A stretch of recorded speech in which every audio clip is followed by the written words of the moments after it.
with faith and majesty. Faith fills up this need, and my heart does believe.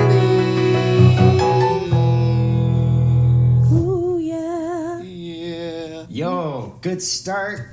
Good First start. time with the piano with that song. What day is it today? It's Saturday. It is Saturday. And I feel like it's been a few months since the last time we've done this. At Pretty least sure.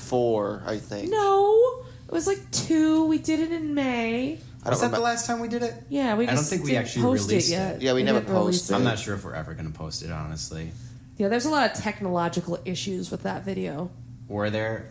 To me, like, at this point, we were talking, like, things that were relevant to the time, like Easter. I don't know how relevant that is anymore, you know? So Well, who doesn't like Easter? No, the resurrection's always relevant, but something like that, yeah. I mean, we wouldn't be Catholic if the resurrection didn't happen. True. so we say. No, I'm kidding. But as I like to think, salvation wouldn't happen without the incarnation either. You are correct. Both are important. But I am more of an Easter girl than Christmas. I will say the I same. didn't say I was Christmas. But I'm not a girl. I'm an Easter guy. I'm a March 25th person. So I got to turn my mother. What is March 25th? Annunciation. Oh, that's cool. That's fair. I like that. That's a good holiday. Usually when I do the consecration, it's on, at least my favorite day to finish the consecration is on March 25th because it's 9 months before Christmas. Ryan, didn't you just finish? I did. I finished it. I posted it. You did 33 Days to Morning Glory, Yeah, right? I did Father from the MICs. Father Michael Gately. Yep, I did. Yeah. I finished on the 8th of July. No relevance, just to the fact that the 8 days will fall into the consecration of my confession on Our Lady of Mount Carmel. Our Lady of Mount Carmel? Yeah, that's the idea. Oh, that's cool. That's the idea. To No, get there's a lot of those. There's 33 Days to Morning Glory. There's the Merciful one. Yep. There's then- also like a JP2 one. There's a Louis de Montfort one. Yeah. There's also a St. Joseph one. Yes, but technically, I was watching a video. You're consecrating yourself to Mary still.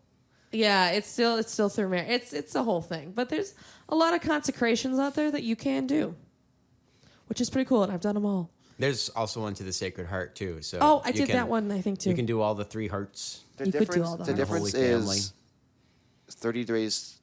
33 days to Marian consecration, and then 33 days to morning glory. Yep. That's the main difference of the names. I remember when we did, as a Fiat group, we all got consecrated together. Where You was guys I? remember that? Yeah, I remember It was that. That it was pretty like the special. staff of St. Greg's. I'm a staff member. You are? No. It's kind of cool how Plot things twist. happen. I don't remember if it's in the context of Fiat or the exact order of what happened month after month, but it's like we were talking as a Fiat group about consecrating. It wouldn't be so cool if the whole parish did it. And then what do we know? But like a month or two later, the parish does consecrate Yep. to Our Lady, and the whole diocese does it. Yeah, at the same the whole time. So diocese does it. it was really cool. Yeah, the whole Marian thing, that was a very interesting. That's a good time, though. It was good. We like Mary and we like consecrations. You know, question. Yes. You're all smart. I am. I'm going to ask you a theological question. Oh no. Oh, yeah. Go for it. I have a theology degree now. I'm going to ask. All right. Okay, so there is a big argument in the Christian world of do Catholics worship Mary? So when we're saying do we consecrate ourselves to Mary, are we actually worshiping her? No. The actual term in what JP2 says in the consecration is we are entrusting ourselves to. But what does that mean for someone who has no idea what we're talking about? Well, I guess there are a couple We, technical terms for the same thing, right? Some people say, so Louis de Montfort used to say, we are slaves to Jesus through Mary. So that's like the idea of holy slavery. It's kind of unique. Yeah. What were you going to say, Ryan? Well, JP2 in his modern commentary is to say he entrusts all he is to Mary. Something Yep. like that. But like I think in the context of like even It's like a more kingdom, towards the cajon, I think. what are we looking for? The pin fell out of the thing and it keeps falling. Oh, I saw that somewhere here. Here it is. We just don't know where the You other still thing need is. like the little thread on there. So sorry. We lost a little part of our microphone stand, so we're going to see if we can put that back together. But when I think of like a king, and I think the Catholic Church is very much, what do you call it? Not masculine in this way, but like still has an understanding of like the king is superior to the queen. But like, I think that's kind of how we retain our understanding of Mary too. Like she's kind of, well, I mean, king is prime, and then is this going to work out for the pod? Oh yeah. Oh, My yeah. explanation is terrible. No, right you're doing now. great. I have one in my head, but it's So fine. King Solomon, right? Yes. So his father had many wives. Yes. Not as many as Solomon did, but still, point being, when Queen Bathsheba walked into the room, King David's queen, among the many wives, Oh man. Solomon recognized Bathsheba as the queen. And so you kind of had this idea of the queen mother, the Jebirah, Yes. or Gebirah, something like that. Gebirah. And so it's a very biblical notion of giving honor to the queen, and that Well- the mother queen is like actually. I'm gonna grab equal some information to- upstairs real quick. Okay. The king. Honestly, though, it's like it's theological because and it's also historical because yes, in the Bible this happens, but historically it happens too. Like ancient kings and stuff, the queen mother played a very important role in the ruling of a nation. Yeah. And that not just biblically, but like also historically. Oftentimes, historically, you know, these queen mothers would intercede for, and that means like the people, the peasants they call them, or like the people of the nation would come forward and ask the queen mother to relay something to the king. Yeah, and since when would it be the case that, going to the queen might be conflict or consecrating yourself to Mary?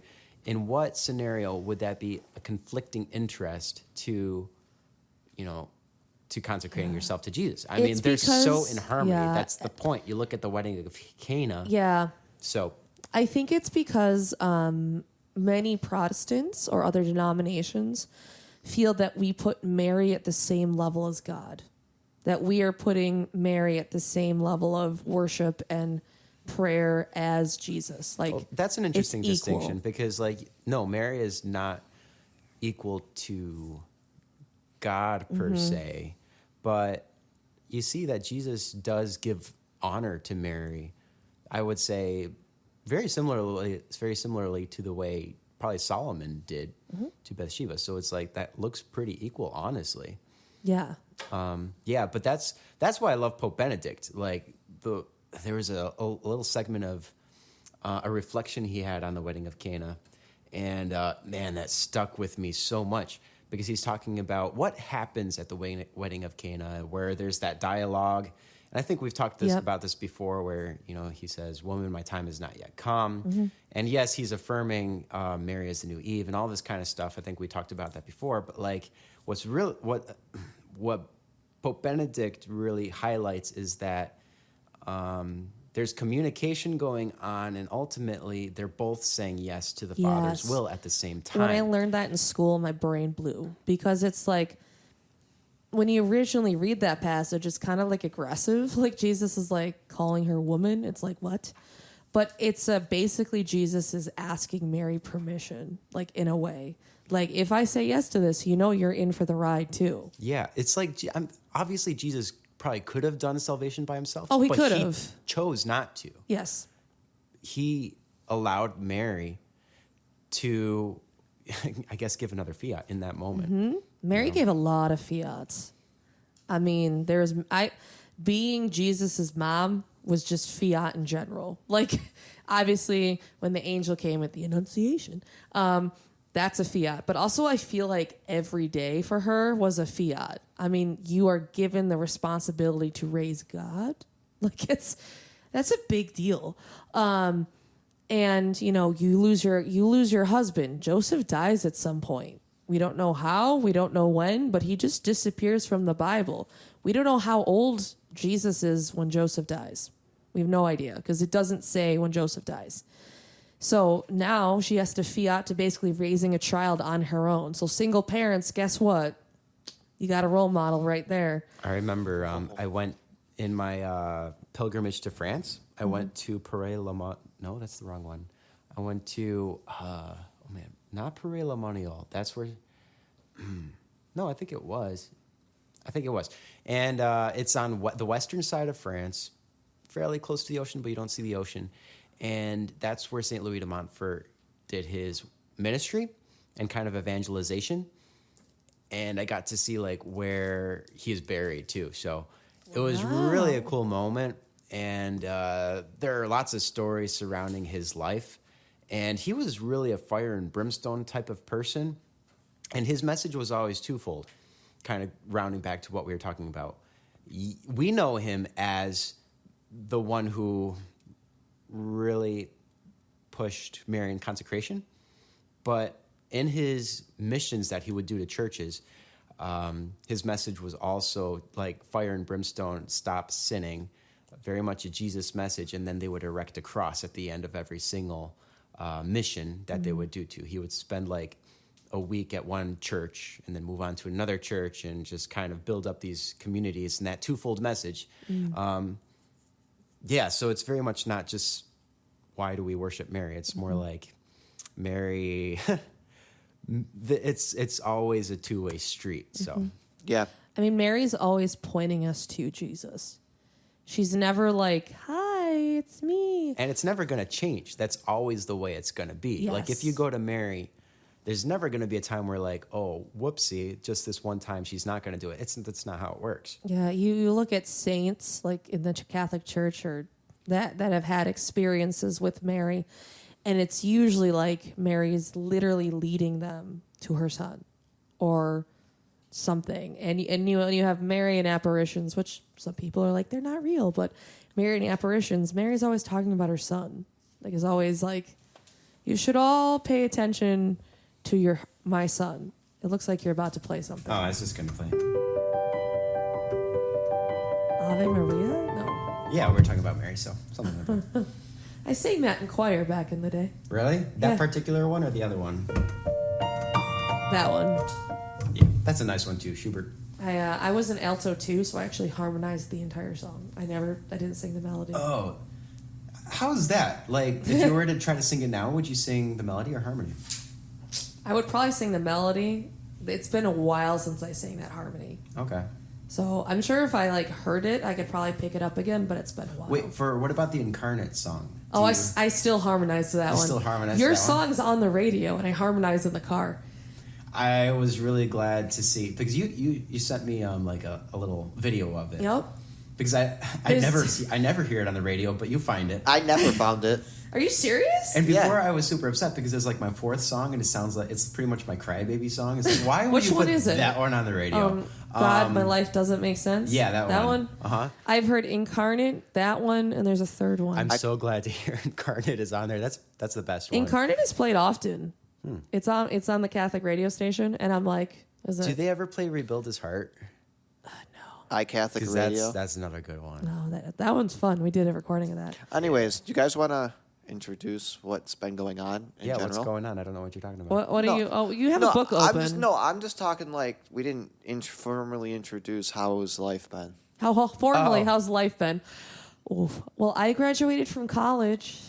That happened between now and the last time. I think it this. did. Yeah, I officially went and graduated, and I got my official diploma in the mail. So I am officially a theologian from Franciscan University. Nice. Congrats. Nice. Thanks. Praise God, I am so done. You'll be in the next edition of the Word on Fire Bible. What? No, that'd be amazing. That would. Oh, Because you are a gosh. theologian. I'm not gonna have me edit. Oh my God. I don't know what other fun things are happening in my life. I was just talking to Mikey Mike about this one. I'm Yeah. kind of in limbo land right now with a lot of things. What do you mean? I can't talk about some of it, but Oh, I'm in limbo yeah. land with a lot of stuff. I see what you're saying. And So- then we were talking about like, so I think a lot of us find ourselves in situations like that one time or another. And like everything's like dark, but God always has a path. And it's like he's blindfolding you or he didn't switch the light on yet. But I you very just- much feel like I'm in this like dark tunnel, and he's just like, follow me, and I don't have answers for anything. Like, yeah. like okay, for example, I don't mind talking about this one because this is like actually Sure. public knowledge. The parish and rectory that I live in is recommended and is now been decided to close and be sold. Yeah. And so it's like kind of scary from where my perspective of like your house could just be like, You, no, you I would get have it. to be told to move whenever. And it's just kind of like, okay, Jesus, take the wheel. Yeah. That's like one of the dark hallways. Sure. Ryan, what's new with your life? New. Bought a new Word on Fire Bible. Yeah, you did. Volume 1. Sick beats. Love it. Still working at Wegmans. I really don't have much. I'm very basic. Are you content in life? As of right now, yes. That's good. I mean, you have their ups and downs where days are annoying. It's repetitive, but it's not a bad repetitive. I will take strides. Don't worry, guys. I will have some really interesting stuff. You have. Life is just slower on my That's side of fine. things. Sometimes I wish I had a slow life. I'm not going to lie. Slower, but it's still doing. I would love to just wake up and be like, wow, today was really normal. Honestly, in some capacity, it's an oxymoron. It's the same thing, but the opposite way.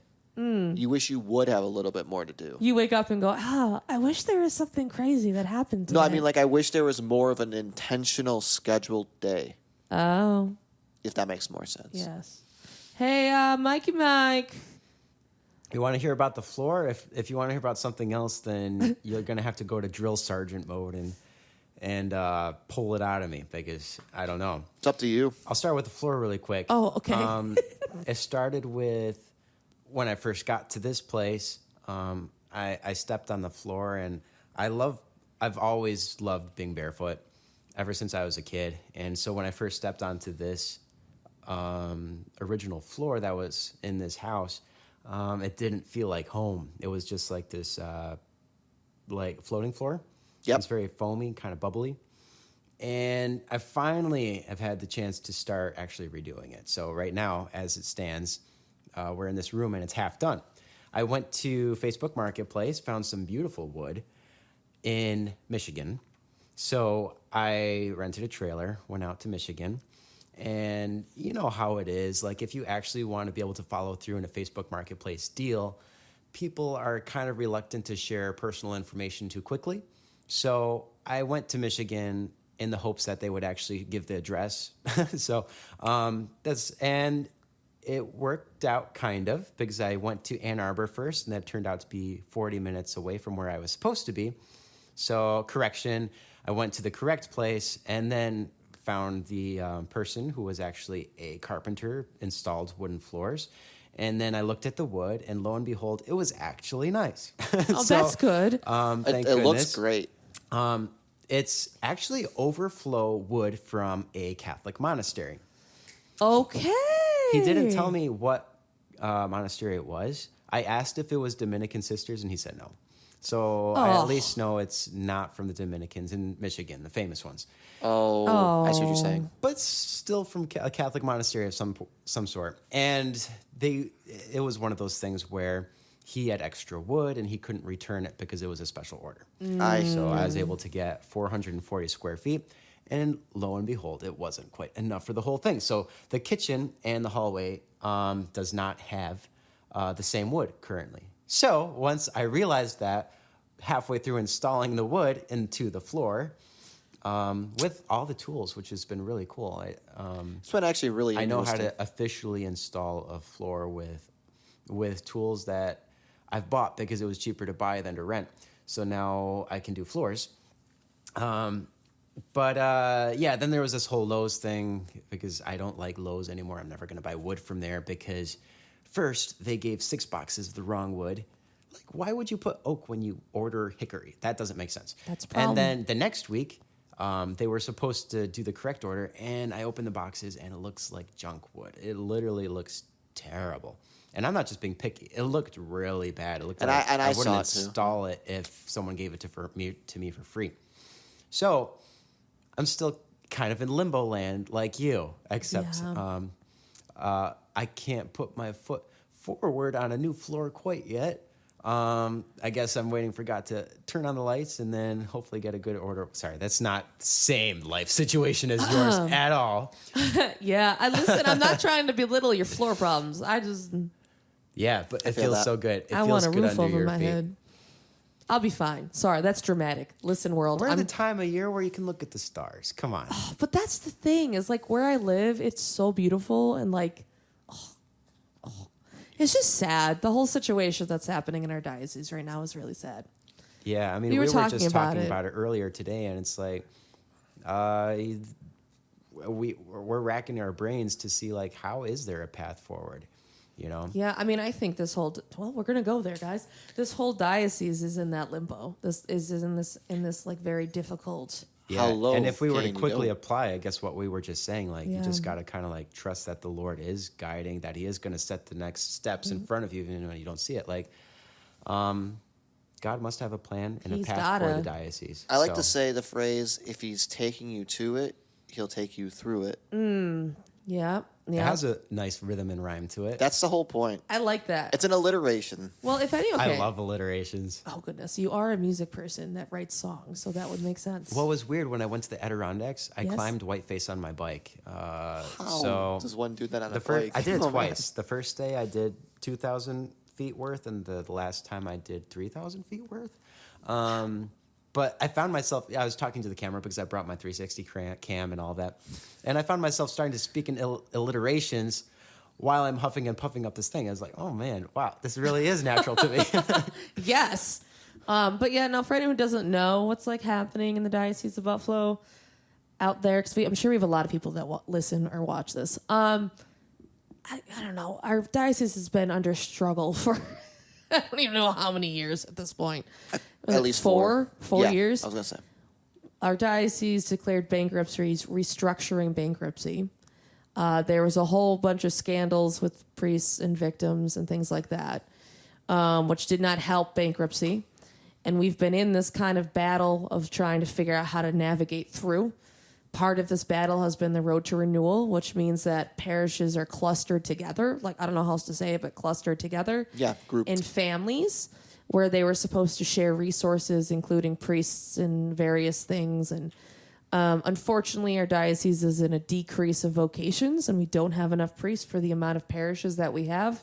Yep. And there's a lot of parishes that don't have enough money. So the recent thing is that the Diocese of Buffalo has recommended to close 34% of our parishes, either parishes and worship sites. So we have to close like 56 out of the 160 something. Yeah. So that's the most current where we are. And it's not easy for any Catholic currently. I wouldn't say. No, it's not. But I will say, listening to our podcast, we're very faithful. We're not letting that stop us. I will say, Yes. we're not going to let it. Yeah, and we're not the only ones. There are lots of faithful people. Yeah, we're not. Yeah.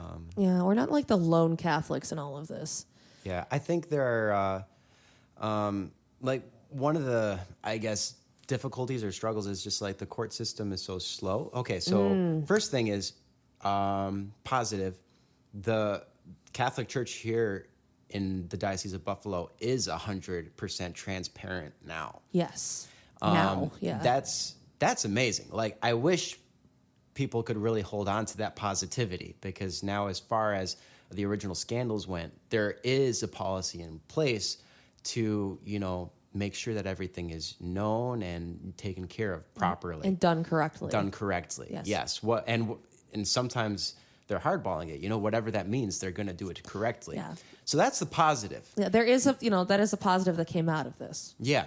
I think that one of the difficulties is just how the court system is dealing with this. Yeah. And that's out of the Catholic Church's hands. And it almost, like, I get frustrated because it's like they're playing with the Catholic Church. It's like they can never, they drag it on, and they try to, they keep stalling, and they're trying to pull more and more and more out of the church. And it's just not fair. Yeah.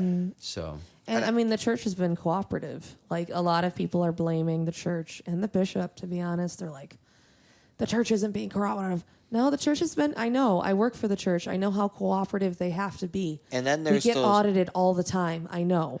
And we're being cooperative. Like, Yeah. it's not like we're fighting it. No. So, Right. which is frustrating for the Catholics. And I think where we find ourselves now is, or either now or soon, in a position where we just have to not so much fight for what we have as a Catholic Church, properties and all this kind of stuff, but we just got to start fighting for the future and the next generation of Catholics who otherwise won't be there. Yeah. Yep. Yeah. You know? It's sad to hear of. That being said, you think about it, a lot of what that's being talked about is like priests from, previous. Like Yeah. they're not even around anymore. Yeah, most of, and I'm not saying all, and I don't want to like We're not negate downplaying the it, people that were victims. We're sorry. Like I'm sorry for the failings of the priests. But there's trust in God. There's trust in God, and I would say, a positive is that our current priests that are getting trained and in formation are trained really heavily on this stuff. Very Of course, that is heavily. Like they their are- prioritized number one thing. They're trained to protect their flock, which Yeah. is this And our diocese has a very strong grasp of protection. protection and Oh, I know. So Yeah, for me, well, I would say the pendulum has swung to the point where youth ministry and stuff, there's almost more of a, sorry, youth What did I- ministry. you said youth youth mini. like there's going to be less youth ministry just because there's certain fear because of what had happened. I do agree with that statement. In my parish, I'm the Virtus coordinator for Yep. youth ministry. If you don't know what Virtus is, it's protecting God's children. It's how you create safe environments for kids to be safe Yeah. in many different aspects, and it's not just like predator stuff. It's also like, how do you recognize if a kid is being abused at home? That's part of like Virtus training Because as we're the there. coordinator. We're there for them. I'm technically a mandated reporter, so like I have to, and I have to train and make sure all of my core team is up to date. Yeah. Michael was one of those for a while, and it. Did you do your bulletins? Yeah, I'm all caught up. You're Yeah. good. Well, now it doesn't matter. I guess as one who sometimes misses one every now and then,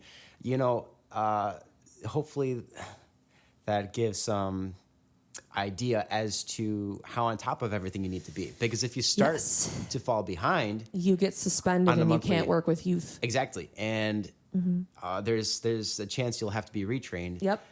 And you have to go to this whole multi-hour session. 3-hour that's session. Really not the most fun thing to No, it's attend.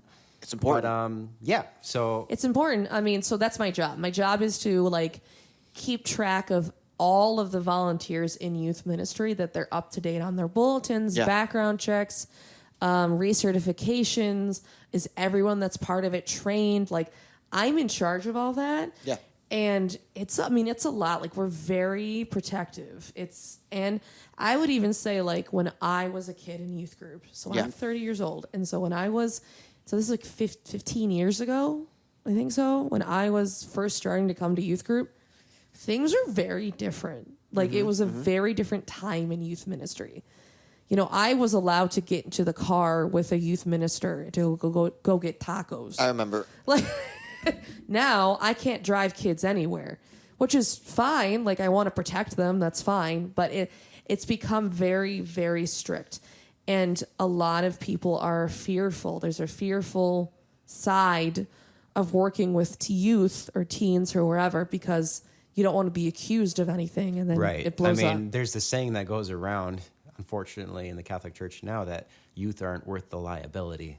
And here you are, one of the few youth ministers, still going Yes. strong.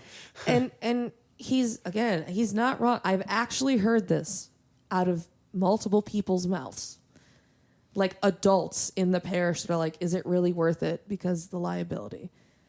And I'm like, yes. Looking Yeah. at St. Greg's, just that in particular, how involved the youth are in not just youth ministry and youth ministry events, but like in liturgy. Like, they're altar servers, they are Eucharistic ministers. They're the ones really We had keeping things Yep.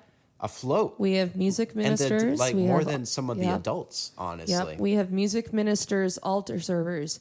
We have sacristans, tech people, employees. Like, we have kids that get hired for the summer to be maintenance for the entire property.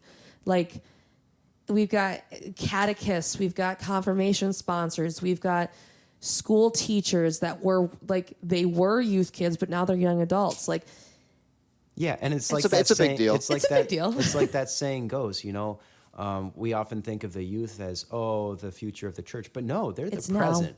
And like, like in St. Greg's, you would notice that hole immediately if they weren't as involved as they were. Whereas at other parishes, honestly, you probably wouldn't notice as much. Yeah, unfortunately. And that's because St. Greg's still has a vibrant youth ministry. Thanks. Praise God. Yeah. Praise the Lord. So, rounding it back out. Sorry. No, I actually did want to say something else. Oh, crud. I forgot what I was going to say. It'll come back. Oh, I got it. Okay. Came back. It did come. They're so fast, guys. Wow. Wow. It's like you just graduated. It's like I just graduated and my Still kind brain of fresh. is like working. It's not theology, actually. It's about me. My theology comes out when I'm riding my bike like 2 hours in. It doesn't come out when I need it to. Well, Same. Remember, I'm like that. I work with youth who ask me questions all the time, and I have to have Whoa. theology in my head. Really? I was going to say that the impact of youth ministry. I am a product of youth ministry at St. Greg's. So Nice. I was a participant when I was a high schooler. And there is the last, so from me to Caitlin, so me, Richard, Sarah, Caitlin, we all were part of the program in St. Greg's. That's important. And you all ended up being youth ministers. Yes. Nice. It's homegrown. Like, it's like, hello. I was thinking rounding it back out to how we were talking about virtues training. Oh, Virtus? Virtus or whatever. We love Virtus. Bringing it back together, I think, as a diocese and lady, we really hashed that out. So Now, I'm going 29 back, now, and Yeah. I first started Virtus when I was 18. So it's like it's been over 11 years now, and I Yeah. think that's the case for a lot of people involved in not just youth ministry, but just ministry in general. Well, if you're in involved in the church. parish, pretty much, you have to be Yeah, Virtus right. trained at this Yes. point. Because you're Virtus trained. Yeah, so my thought process is if people are still hung up on that, well, we're pretty much well involved with all of that. Where does your actual understanding of faith then fall? Yeah. Like, are you involved with your parish? Do you believe in the true presence of the Eucharist? Or are you just hung up on that and that Or alone? you're not trained. Whoa. Yeah. But actually, we all are. Sorry, No, what we were you are. saying? Well, I think what is the main thing that comes to mind for me with something like Virtus and a child protection thing is that it very directly gives you an untrust, I would say, of the people around you. Sure, sure. And I think that's important, first of all, because you always have to be aware. You have to be vigilant. But I think we also need to see a positivity in that and see that if we are all trained, that it is possible to be that healthy environment. And I think it's safe and healthy. it has to be a Yes. balance between that. Yes. Because if you don't, you have to kind of build up this confidence in that and be confident in going to your brother and sister ministers and be able to talk directly about this stuff. Yes. That helps a lot. That Yes. confidence to be able to start talking. Yes. Like if you're just taking the training, the Virtus training, and you feel like you're the only one and you can't talk about things, it can very easily become like negative personally. Yes. But like if you just find yourself confidently be able to, go up to someone and say, hey, I think you should keep the door open. Yes. Or you shouldn't be talking to that person or Alone to in that a kid hallway, alone like- in the hallway all by yourself. Like I'll send someone with you or something Yes. like that. Or Make why sure would there's you two say people. something like that? Is there Yeah. something going on at home? Yeah, and like you can talk with as a team. Like this kid said this. Okay, what does this mean? She Like, felt like she needed to say this, and I don't know why she felt she needed to say this, and Yeah. we need to ask her if Are there everything okay. Are there boundaries in that? Because that's a different topic. Are there boundaries in that regard as far as confidentiality or no? Okay, so there's a difference. It's similar, right? Yeah. So obviously, Okay, because Hold a on, kid I comes gotta, up like- to you with a personal thing that they want to share. They don't necessarily want everyone to hear, Yes. but at the same time, you Yeah, for I've yourself had need two adults, right? I've had these situations before where kids have been like, unfortunately, self-harming. Yeah. Or they're like suicidal, or like they have very serious issues. And the one thing when you do good ministry, whether it's youth or adult, right? You create a relationship. Of You course. create a relationship with people, and they get comfortable with you. Of course. When it's minors, it's complicated. So personally for me, I am technically a mandated reporter. What that means is if a kid tells me I'm getting abused at home, I have to report it. And there's a trust factor that has to happen between you and the kid. Oh, definitely. So I always tell the kids, you can always tell me anything, but if it's your safety or the safety of someone else, I have to tell somebody. That's similar to suicide prevention, yes, right? literally that's exact. There is steps for that. If someone comes up to you and says, I'm contemplating suicide, I have a plan, you don't just say, oh, thank you for telling me. No, you say action. Actionable. Because of the content of what you're telling me, I'm going to take steps, to help you. And you say it in a loving way. Exactly. Yes. And you do, and you have to be really just honest. I haven't had too many. I've had a couple situations, but I've trained my core team. So my volunteers have been trained in pastoral care, and like what are the steps that need to be taken. They kind of know Nicole's cues. Right. I have a certain look, or they have a certain look. What are you talking about right now? Like I look at them a certain way. With regard to what? If a kid comes up to me and says, I am contemplating suicide. Oh, okay. I give a look to a certain core members, and they know. To what effect? That my eye contact. It's an eye contact. Right, but are you asking them to come Yes, and it means, also listen to what's going on? It means on? I Okay. need you to be here. Okay, Because got it. isn't there the I need rule you of to be thumb? here. The 2 rule? Say that again? The 2 rule of thumb? Yeah, we call it too deep. Yeah. And so Oh, I like it. You always want to have 2 adults. Now, of course, like if you're running around with the kids, like that's fine. But in situations like that, you always want 2. And they have to be over 18. So like for us, we have high schoolers that help with core, but I've explained to them, like, if this happens, you're not legally liable. You can't help me. Like, I need you to go away. I love you dearly, but go away and go get an adult right now. Yeah. Like it's I get it. That is a serious situation that you have to be trained on how to handle. Right. Yeah. And there's part of virtues. Yeah. There's like protecting against pedophiles and predators and stuff. But there is a side to that of like being aware of those situations. Yeah, I get it. Being aware if you see someone with bruises on them, like what do you do? Right. So not to Right. get dark, y'all, but how thing do is- we round this around? Well, so with Virtus, like it's like we said, it's nothing new. No. And it's not like youth ministers haven't been implementing this the entire time. no, we have And so, like, I've met other youth ministers, and they're very confident with all this, like we talked about, and doing all the right protocols and implementing Virtus, and it's been going on for a long time. And yet, the decline of youth ministry still continues to happen, despite that. Yeah. Yeah. I mean, I think there's other reasons as to why there's a decline. It's not just fear Yeah, no, I know. fear of the liability of the kids. Yeah, I get it. I personally think just like parishes are not willing to put the resources into it. Oh yeah. Don't have to tell me, man. I know, like Ryan knows. I Like, know. Ryan, tell them. Like, So- because we talk a lot about my ministry, like Well, yeah, because Nicole's ministry is always thriving because it's just it's not, really no. First off, it's not always thriving. No, I I have mean, events where I'm I struggle with talking- kids. Relatively. I'm talking thriving not because of events. I'm talking about thriving because people care so strongly. But my parish only has the youth minister, my participation, and I think one other adult who decided to help end of last year, and that's it. And we got like 15 kids regarding between high school and middle school combined. But basically, long story short is, why is that? Because nobody feels like what Nicole said, work for it, liability, it doesn't help. What's the whole point? And then nobody wants to, like Nicole's saying. And then, well, what are you exactly doing? Well, realistically, we're doing the same thing like going to Mass for adults would be, but helping kids that are young form a good relationship to be those strong-laid adults going forth.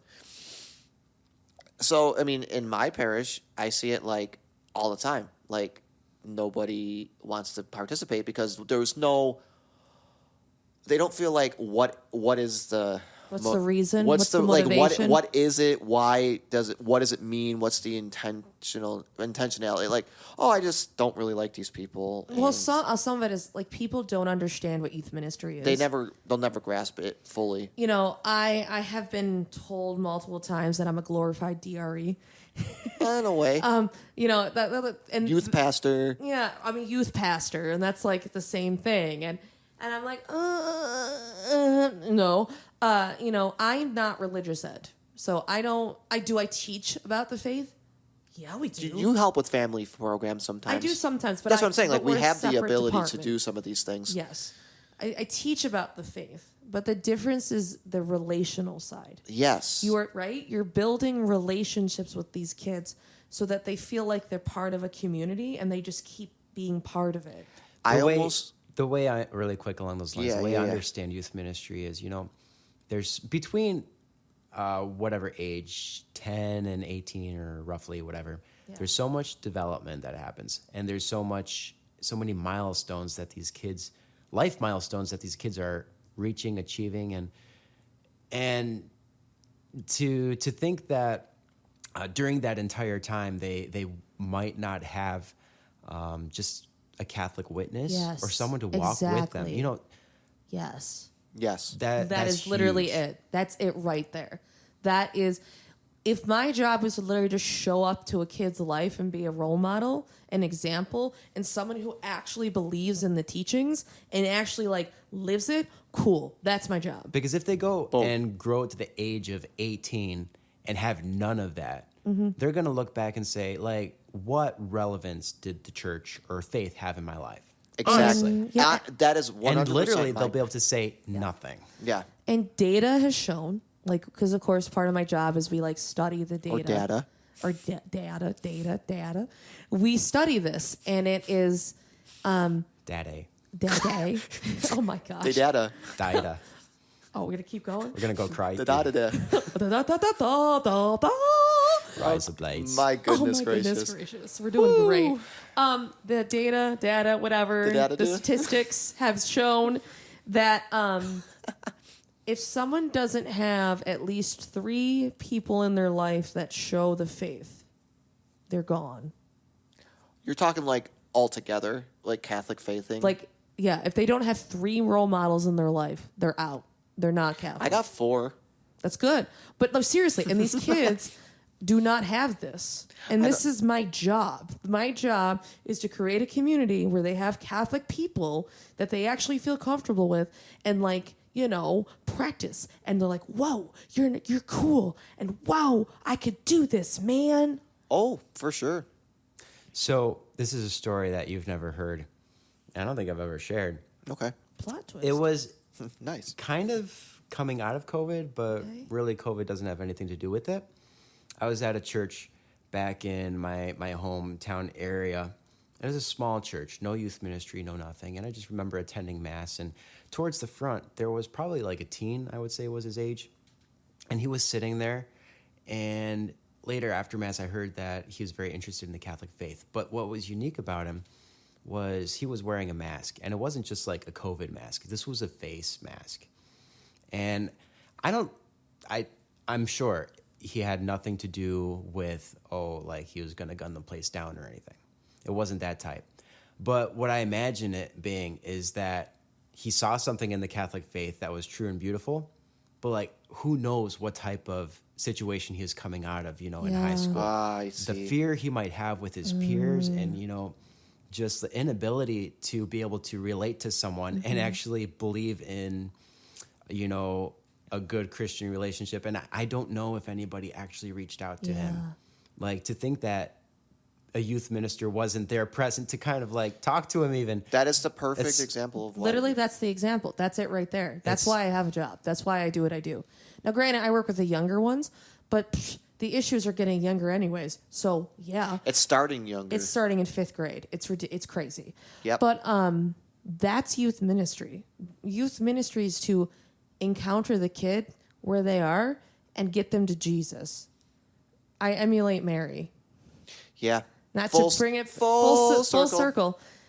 Mary always points us to Jesus. Yeah. That's my job, is to point these kids to Jesus. On a practical level, what I see youth ministry going into, I really pray and I do think that you will continue to have your position. At least that's where I stand currently. Thank you. That being said, there aren't many youth ministers around. No.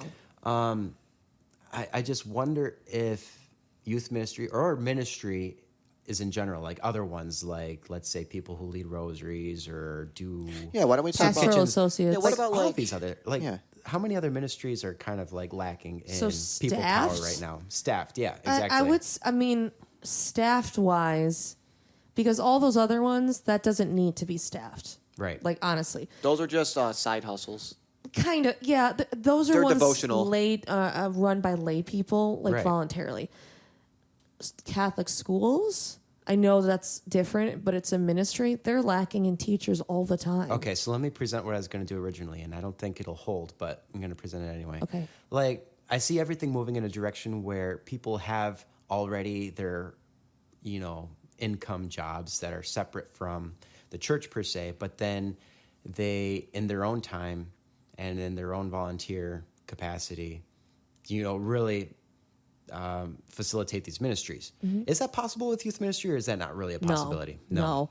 And I really want to push against that. Okay. No offense. Tell me why. I'm interested.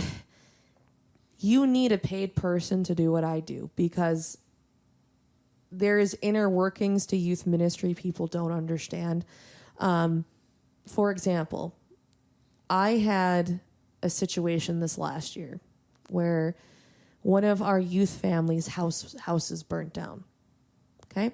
Oh yeah, I remember Because this. I work at the parish, I am available to be there for them. Like my schedule, literally, it's my job to be there.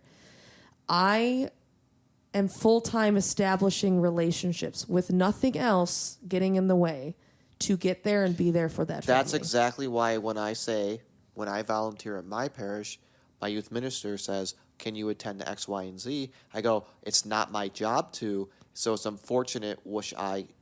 It's like unfortunate in that way. Mm-hmm. Being a youth minister requires a lot of time and energy and effort that a volunteer just can't give. Or it for me doesn't allow for it because I Literally just, doesn't. They can't give it because it doesn't allow.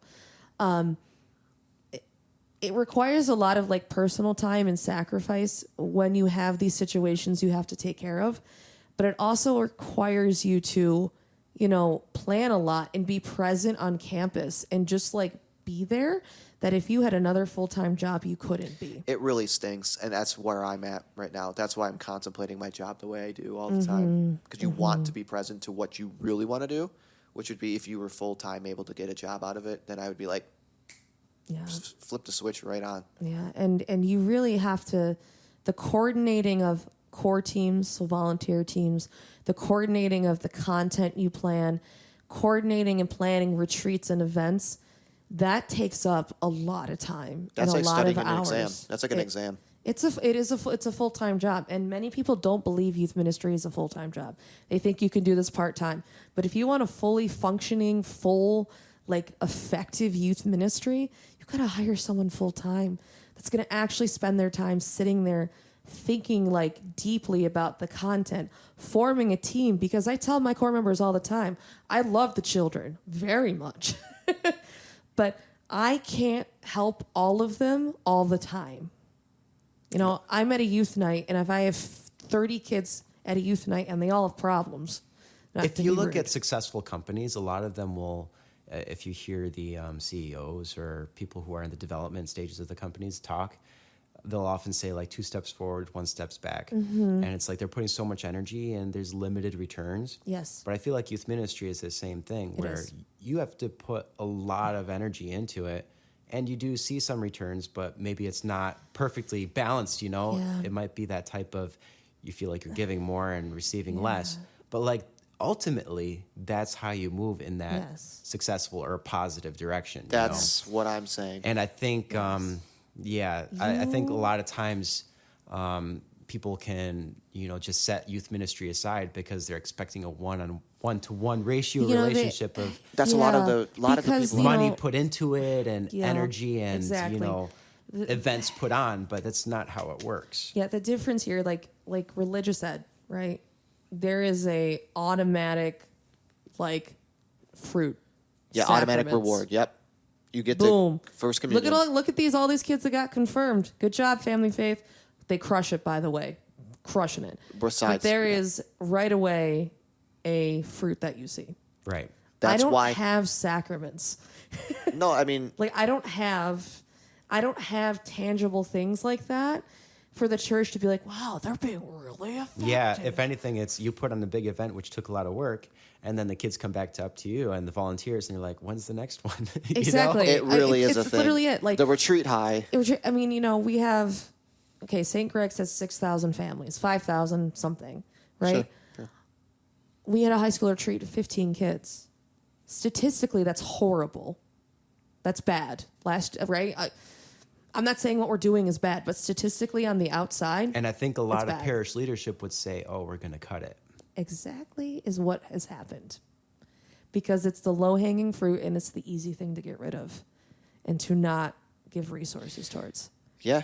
No, I feel that. And even at St. Greg's, we're feeling the burn of that. It's everywhere. Everyone's feeling this. But there is fruit that does come out of this stuff when you actually like do it well. Yeah. I've been doing youth ministry for 15 years, Nice. which is crazy. That's Those awesome. two kids you were talking about, because they're they're high schoolers, and I remember being so surprised by how joyful they were, considering their circumstances. And it wasn't like they were just putting a facade on either. They were happy to be at youth because group. they were at youth ministry and they were trying to blend in. Yes, but there was no facade because they were talking with their peers and friends about. And they were saying like, how is it without a home? Or like they were saying, oh, I don't have a house anymore. And kind of like, I mean, there's an element of joking and disbelief, but like Yeah. to think how much that meant for them to have that stability of youth Yes. ministry when otherwise their whole life would fall apart. Yes. I remember showing up to the house when it happened. And it was really difficult. People think youth ministry is all fun and games. I hear it all the time. You eat pizza and play a game with kids. I make that joke with my coworkers. But like I do sometimes eat pizza and play games with kids. Not gonna lie, Worth and it. really Cauliflower pizza. cauliflower pizza. Really crush it at Chinese dodgeball. Boom, skillet. Gaga, watch out. Foursquare. I'm a champion. But I mean, I get it. yeah, right. So you do have this fun, but you have things like when I went to their house and you just see the like. It was really difficult, but I remember grabbing the kids and hugging them and even hugging mom and just being there. Yep. You're just there. Yep. Even years ago, and this isn't a Oopsie. secret that happened at St. Greg's, but I would say in 2018 or 19. Sure. Unfortunately, we had a kid commit suicide. Oh, gosh. It was probably the worst day of my life as a youth minister. I didn't go to the house where it happened, but Adam did. He didn't go to the house, but he was at a prayer service. Adam is one of the other youth ministers at St. Greg's. He was part of the prayer service and part of, caring for the kids. The next day, me, myself, and the third youth, there's three of us. We were invited to go to the funeral. So we were there with all of the high schoolers from, I honestly forgot which high school it was. But you had a a church full of high schoolers that we were ministering to. We were then invited to go to the burial and then invited to go to the family reception. Nice. That it is nice. I mean, it's not nice that happened, but We're not saying nice like that, but that's also my job.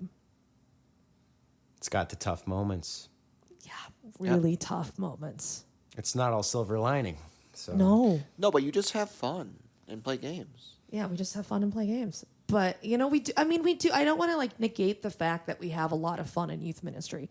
But the reason why I'm here and do what I do, do what I do at St. Greg's is because these kids have monumental things in their life that happen. They have crises that happen. But even like the middle schoolers, to see them transition or grow from when they first come in are all shy. You know, they have their walls Oh, up, that's a all fun- Oh my scared, gosh, That's a I'm fun so good at transition. breaking them. You don't even know. That's a And fun then transition. to see them just kind of like all of a sudden be themselves. And I can't tell you how many of the kids in St. Greg's Youth Ministry tell me that it's the youth ministry is the one place where they feel they can be themselves. Yep. That is That's the number one said thing. all the Yeah. time. And That then- is, I will say that is 90% of what is true about youth ministry is because young kids don't want to just go to mass and see the older pastor guy just Yeah. talk all the time. And that's unfortunately sad to say it like that. But you're like, but I just want to go to a church where I can feel included. Because a lot of it's just. But I feel like there's a difference there between the church experience, what you're saying, like when they go to mass, the parents are there. When they go to youth ministry, the parents are not That's there. more or less- They're with yeah. their Yeah. peers. They like you know, that. They're Yeah. experiencing the faith, but With their with their peers. peers. And along with when I hear them say it's the one place they get to feel like they're able to be themselves. Yep. They're comparing it to their experience in the school, where they have to Oh, be man. so careful, Yeah.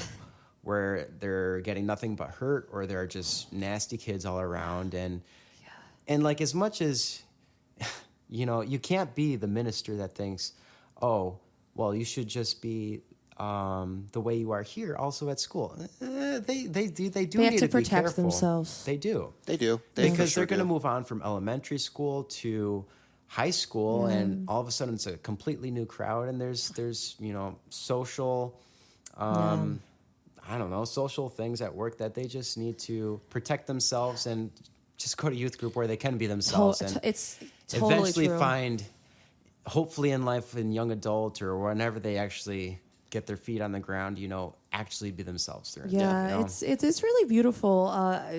Starting in middle school, you do have a lot of kids that are really awkward and don't know how to be themselves. And that's one thing I hate to use the word pride myself, but I'm really proud of what I do at St. Greg's is I'm weird. I don't know if you guys know this. Oh, man. I'm slightly crazy.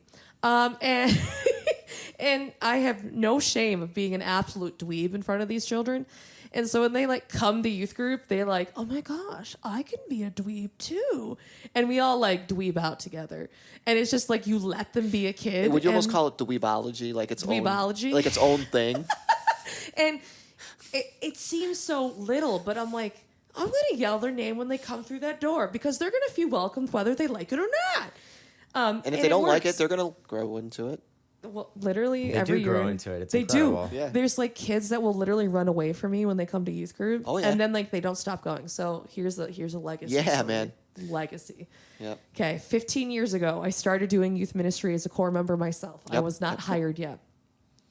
There was a kid, I'm not going to drop the names, but there was a kid who ran away from me for years, years into the bathroom because I was insane. That kid went into high school and asked me to be his confirmation sponsor. That kid ended up working at St. Greg's.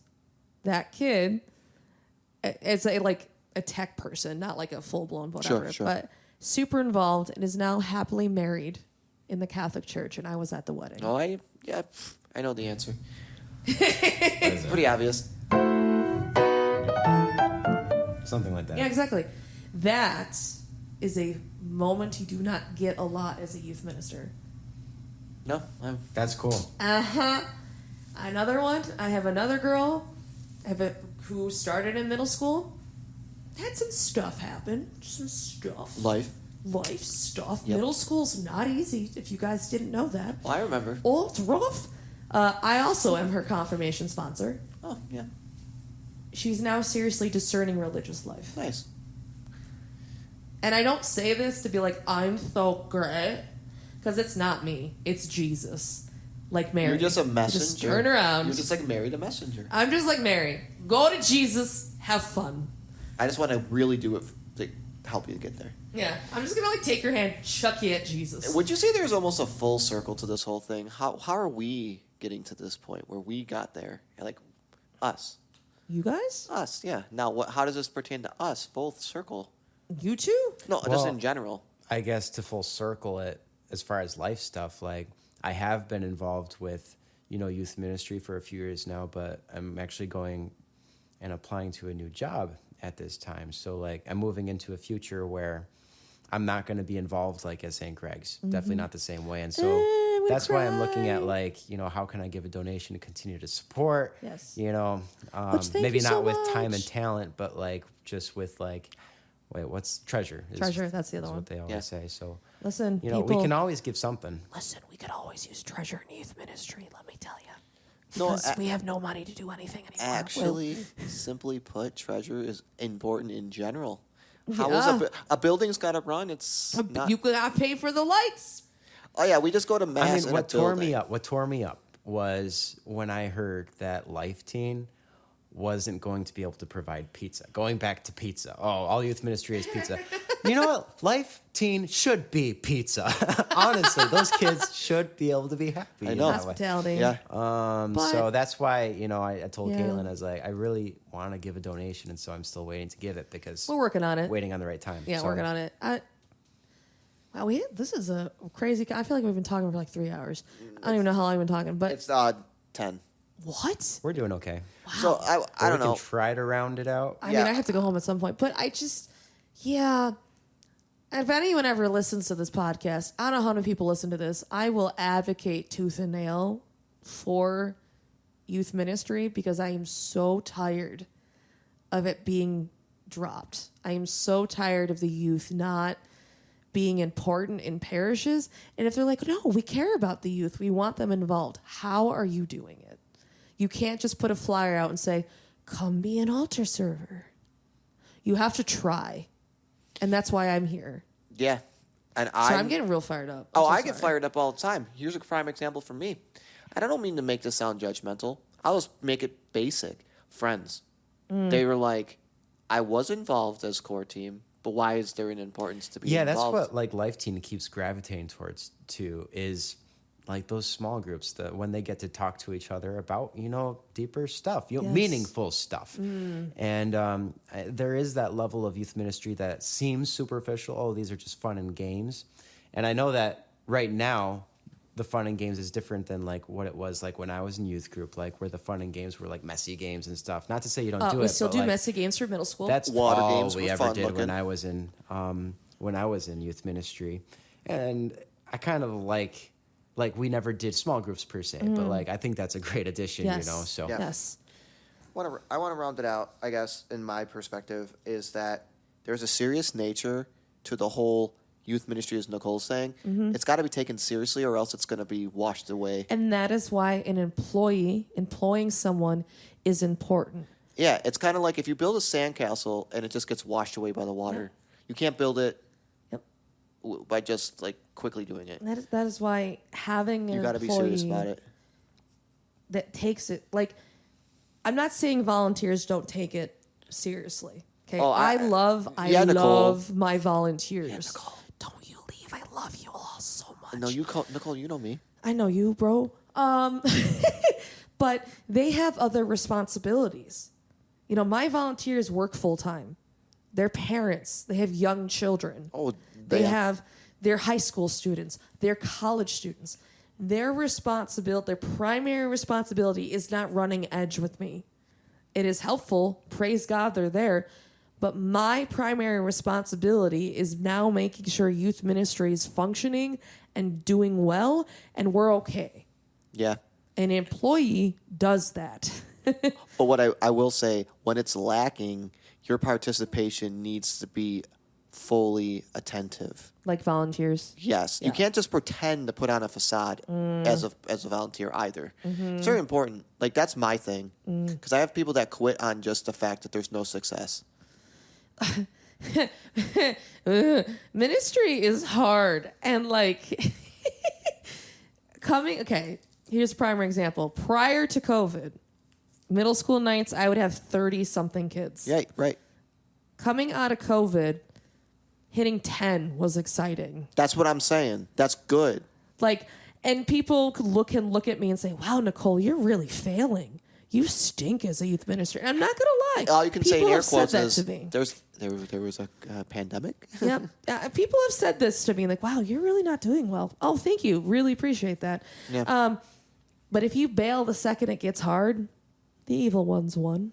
That's what I'm saying. That's why I've been sticking around for like 9 years. That's right. I think And God bless you for the battle. I was in it for 2014 and on.